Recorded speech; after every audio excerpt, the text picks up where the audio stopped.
Komið sælar og blessaðar kæru steingetur. Hér spil fyrir ykkur, svona inn í vikuna, skulum við segja.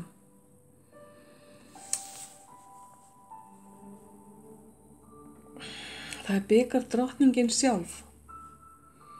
Orka hennar kemur hér sterk upp. Þetta orka næmleika og kærleika.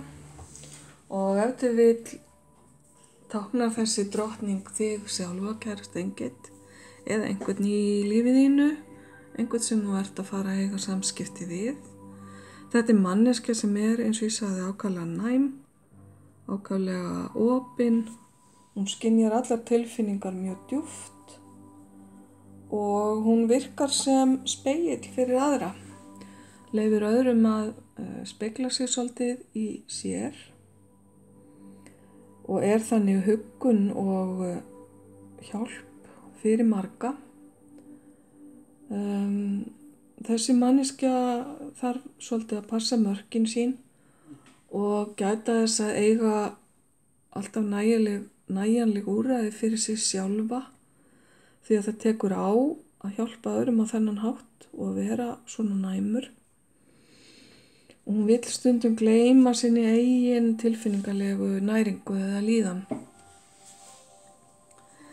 En ef þetta þú, kæra steingeit, þá eitthvað hér verkefni eða einhvers konar hugmynd sem að þú ert búin að vera að setja út í kosmosið, eins og ég segi stundum, út í alheiminn, sem að þér svona tilfinningalega mikilvæg. Það eitthvað hérna sem að vekur þig eða hefur í för með sér bara mikla vellíðan fyrir þig og þú ert að velta fyrir þér hvað þú munir fá á móti. Það að segja að þetta svolítið eins og sért að breiða út faðminn á móti heiminum og ert að bíða eftir svari. Þetta gæti verið bara einhver stórkostleg hugmynd. Þetta gæti verið ferli sem nú þegar farið af stað og ef þið vill það varðandi þessa manneskju líka.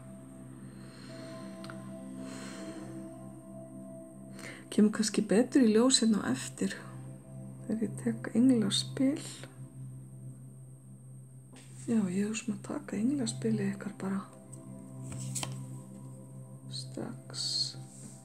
Ok, vertu þú sjálfur, kemur hér. Það verið að kalla eftir því að þú sýnir þitt rétta sjálf, því að það grunnurinn að persónulegu valdi þínu eða orkunniðinni, ok. Bikardrottningin svo sannarlega hún sjálf, hún getur ekki annað. Þannig að það verið að kalla á að þú sýnir þína sönnu og réttu tilfinningar. Þetta gæti verið eitthvað eins rómantískt eins og það að tjá manneskju ást sína, að setja ástina út í umhverfið og bíða eftir hvort að hún sé endurgoldin. Allavega þarft að vera þú sjálfur, eða þú sjálf, kæra steingeit, og láta aðra ekki hafa áhrif á hvernig þú tjáir þig. Það greinilega grunnurinn að þessu. Ekki að fara í eitthvað hlutverk, setja upp einhverja grímur eða leika einhver leikrit. Það í raun og veru heiðarleikin og innlagnin sem skiptir máli hérna. Ok, þetta fyrir vikuna.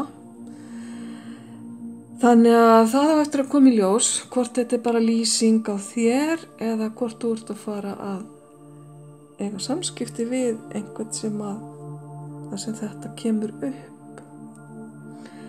Ég ætla að láta þetta duga í bili. Kæra steingeit, ljós og kærleikur inn í vikuna.